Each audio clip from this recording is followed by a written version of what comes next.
Esse vídeo é para você que ouviu falar de um tal sistema operacional Linux e ficou curioso. Primeiro vou quebrar uma expectativa sua. Não existe um sistema operacional Linux. No, God! No, God, please, no! No! No! No! Linux, na verdade, é o nome de um kernel, que é um software ou app, como você queira, para servir de núcleo para a criação de sistemas operacionais completos. Esse kernel foi criado por um programador chamado Linus Torvald, que usou como base um outro kernel chamado Unix. Agora ficou claro que é da junção destes nomes que veio o termo Linux. Assim, o que existe, na verdade, são centenas de sistemas operacionais baseados no kernel Linux, que para facilitar são denominados distribuições Linux ou somente distros. É justamente com as distros Linux que você pode perder seu tempo, principalmente você que é iniciante, ou seja, o usuário padrão, o usuário comum de computador. Porque a maioria das distros Linux demandam uma certa dedicação e experiência próprias de usuários intermediários ou avançados. Então, enfatizando, a questão é que você, como usuário iniciante, não deve perder tempo com distribuições Linux que não são projetadas para iniciantes. Vamos explorar os principais motivos para isso e como escolher a distribuição certa pode fazer toda a diferença na sua experiência com Linux. Então, o primeiro ponto que nós vamos considerar é a facilidade de uso. Uma das maiores vantagens de escolher uma distribuição Linux voltada para iniciantes é a facilidade de uso.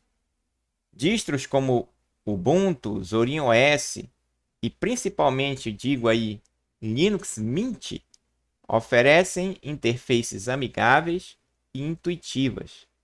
Elas vêm com uma grande quantidade de ferramentas pré-instaladas e configurações que permitem que você comece a usar o sistema sem ter que lidar com ajustes complexos.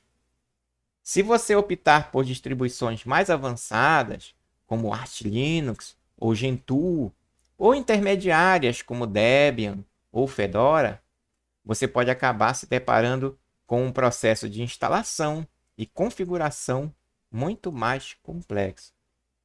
Essas distros geralmente exigem que você faça configurações ou ajustes que você não esperaria fazer como usuário iniciante, o que pode ser frustrante e desmotivador, o que levaria você a desistir do Linux.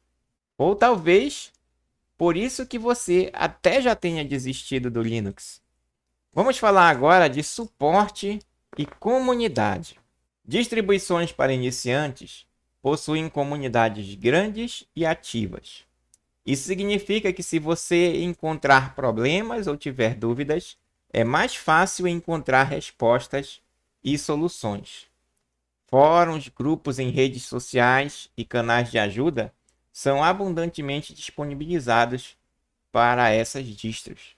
Em contraste, distros mais avançadas podem ter comunidades mais restritas e ou mais técnicas, onde o suporte pode não ser tão acessível ou amigável para quem está começando.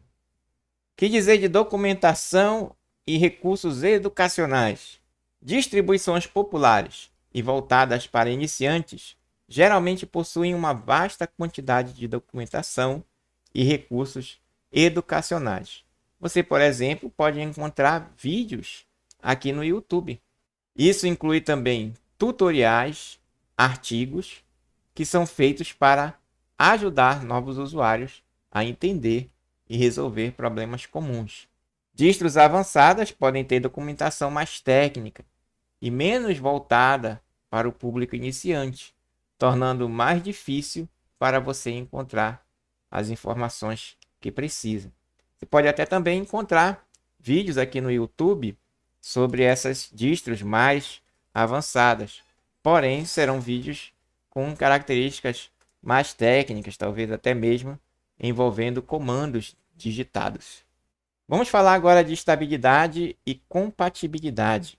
Distros voltadas para iniciantes costumam ser mais estáveis e compatíveis com uma ampla gama de hardware e software. Elas são projetadas para funcionar, como se diz, fora da caixa, como a maioria esperaria que fosse de um sistema para iniciantes. Então essas distros, com essas funcionalidades para facilitar, a maioria delas vem com drivers ou um aplicativozinho ali para facilitar a instalação de drivers proprietários, codecs multimídia. Então, tudo isso aí já é visando facilitar o uso para aqueles que são iniciantes.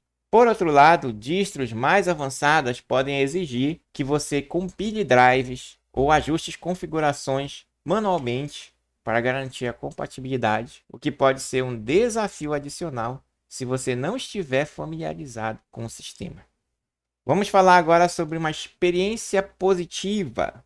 Finalmente, uma experiência positiva no início é crucial para manter o interesse e a motivação. Se você começar com uma distro que é fácil de usar e que permite que você veja resultados rapidamente, é mais provável que você continue explorando e aprendendo. Agora, se você se deparar com muitos obstáculos técnicos no início, você vai acabar desanimando e, como eu disse, até desistir de usar o Linux. Então, conclusão, pessoal. Se você está apenas começando com Linux, quer começar aí a instalar sua primeira distro Linux para testar, minha recomendação é que você comece com uma distribuição projetada para iniciantes. E o que eu indico é, sem dúvida, o Linux Mint. Veja o link aqui na descrição desse vídeo. Escolher uma distro amigável como o Linux Mint vai proporcionar uma experiência mais tranquila e ajudar você a se familiarizar com o sistema sem enfrentar dificuldades desnecessárias. Por exemplo, se você já está acostumado a usar o Windows, você praticamente vai se sentir em casa usando o Linux Mint. Aí, depois que você ganhar mais experiência e confiança, se você quiser, pode começar a explorar distros mais avançadas e descobrir novos aspectos do mundo Linux. Então, se você gostou deste vídeo, não se esqueça de curtir, compartilhar e se inscrever no canal para mais dicas e tutoriais sobre Linux. Até a próxima!